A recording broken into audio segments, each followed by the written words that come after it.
Did I miss anything? Nothing. When we saw that you weren't here, we sat with our arms folded across our desks in silence for a full 2 hours. Everything! I just gave an exam worth 40% of the term and assigned a reading that's due today on which I'm about to hand out a quiz worth 50%. Nothing.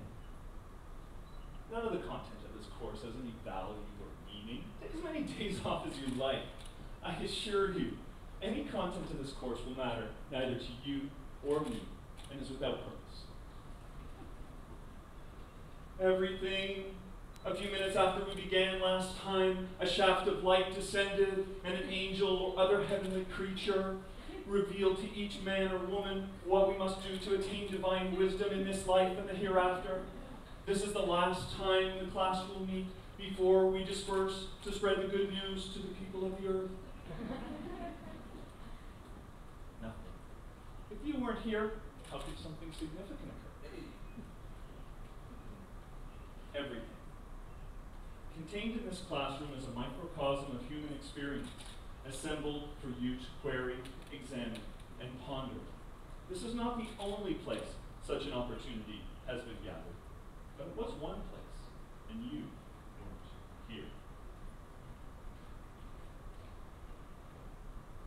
I discovered this poem on my seat the day after I returned from skipping a class in a summer course that I was taking as a teacher. That's right, me, skipping a class. It was a gotcha moment. The teacher held up my lack of personal responsibility to me, and I felt off balance. At first, I was insulted. I wanted to blame him for being mean or inconsiderate, but it wouldn't stick. This was on me. I took this class because I wanted to improve my credentials, learn more so that I could teach more. It seemed like a good idea. However, what I didn't realize is I didn't need more. What I needed to do was shift my perspective. This teacher made a truly transformative learning environment. By holding up personal responsibility to us, he asked us to be authors of our own learning. I'm here to speak to you this afternoon because I believe personal transformation is the key to successful teaching and learning in the 21st century. We've heard a lot about 21st century teaching and learning. We're 17 years into the century, though, and we're still waiting for something to be delivered. Shouldn't schools be 21st century institutions by now? Did someone forget to get ready for the 21st century because they were too busy partying like it was 1999? No blame here. In fact, the very idea that it was someone else's job is something that we have to take issue with. We want nothing more than an authority to come down and set these new conditions out for us that we can work under. However, that misses the irony of the need for transformation. Transformation involves disorientation. It involves critical reflection. It involves questioning assumptions, and it involves taking on new roles. All that requires time. At a time when we're at our most impatient, because the uncertainty of this century and the rapidity of change is hard to deal with. It seems that we've forgotten what Margaret Wheatley put so elegantly in her book, Perseverance. We are the ones we've been waiting for. Robert Keegan talks about why so many of us feel over our heads in this 21st century change. He suggests that most adults reach the stage of the socialized mind. The socialized mind is where you live up to expectations and roles, whether that's employee, partner, or citizen. And you believe that with it should come the payoff. If I fulfill my role, I should fulfill my needs. In a time of rapid change, this just doesn't happen. What we need in the 21st century is more akin to Keegan's idea of the self-authoring. The self-authoring mind establishes his or her own guiding principles that go beyond the idea of social rule or the expectations of others. This doesn't mean that the self-authoring mind ignores duty. Rather, they authentically choose projects and pursue those projects both with commitment and with notions of what the impact is going to be. Keegan's idea reminds us of something that's very prevalent in the 21st century. The idea that the issues that we've created can't be resolved by the same thinking that brought them about. And that is something that we in the learning business need to think about. We can't just learn more. We need to think about shifting our perspective. And shifting your perspective requires a bit of openness. I'd like to call on you for a bit of that openness right now as I ask you to engage in a small activity. If you'll reach under your chair, you'll find a piece of yellow paper.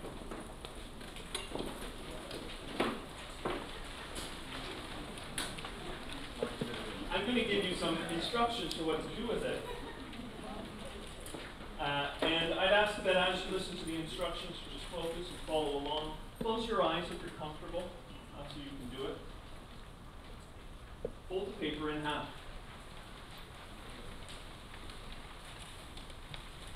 Fold the paper in half again. Tear off the bottom right corner.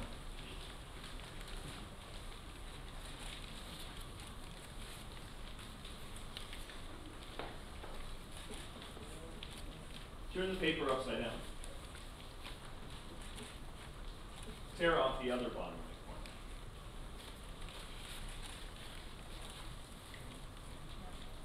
corner. Okay, now here's the test.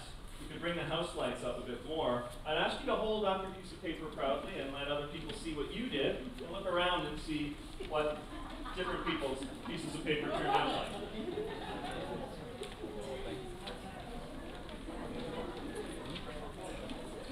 Okay, thank you. I'd ask you to put your paper back under your seat right now. We can bring the house lights back down.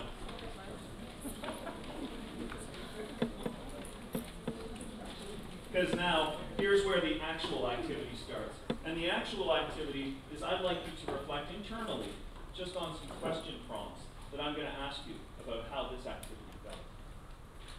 1, did you do the activity correctly? Did you do the activity correctly? How did you feel when you held up your example and considered it next to other people's examples? Did you feel like you had done it wrong? Did you feel like maybe they had done it wrong? Keep reflecting internally. It's very good. Did you feel like someone else had done it wrong? Did you wonder about the instructions and think that they could have been better?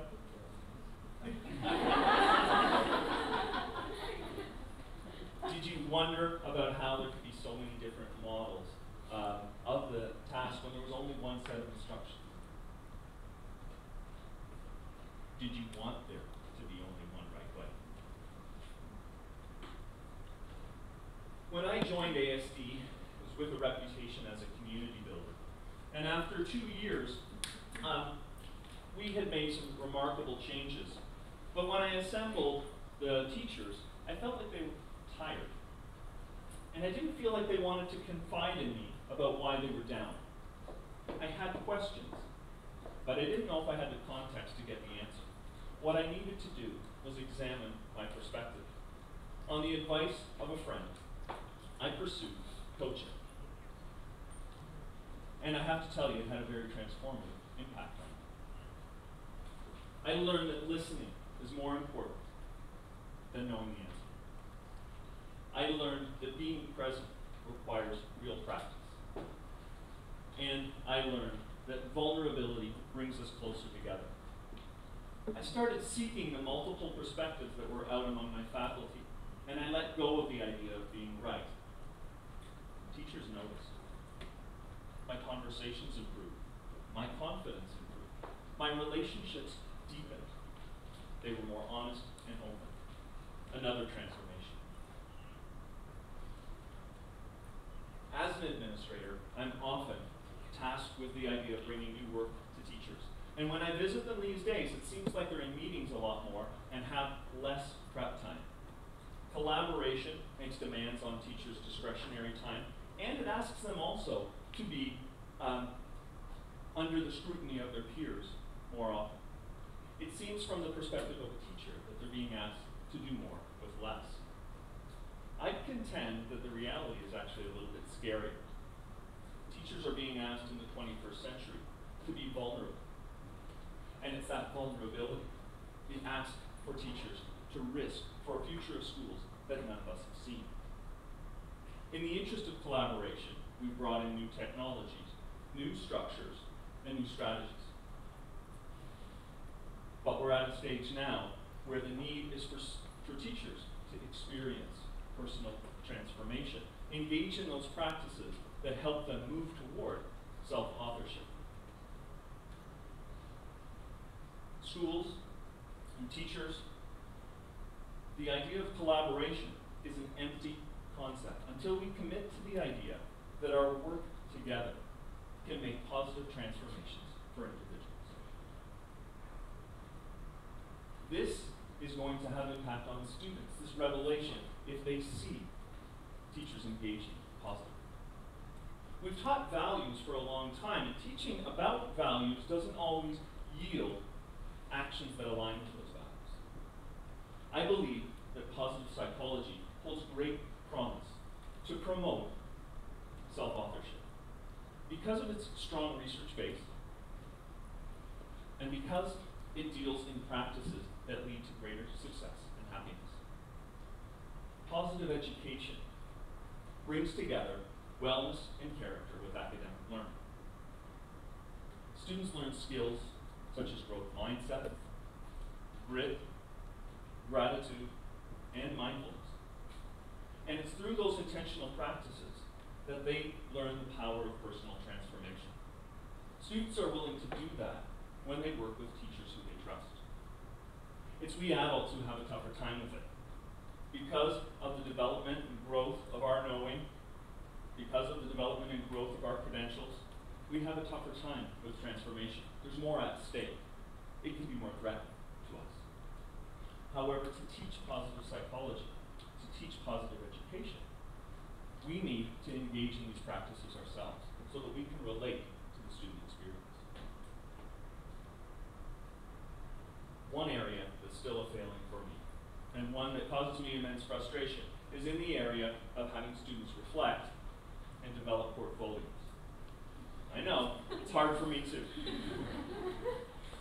But I want to say that one of the issues with it is the idea that we haven't yet built a bridge between positive psychology and how it impacts academic learning. We see students and parents who live in a more traditional idea of what school is about. They live in the nature of rule following. If I do the task and do it well, I'll get the reward. We need students and parents to see that both in the world of work and in the world of school, the paradigm is shifting. Students need to think, if I adapt to the changing circumstances well, I'm most likely to get the reward. So how do we teach them about positive education? How do we teach them about self-authorship? I think we need to stay more in the here and now and not worry so much about the next level. And I believe there are 4 steps we can follow that will help young people have more transformative experiences in school.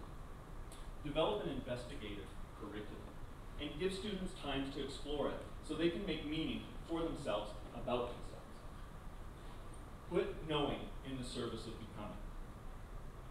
Second, build students' abilities to tell their stories of themselves.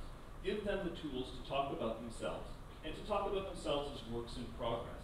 Let them think about the skills they have and how they want to contribute to those skills.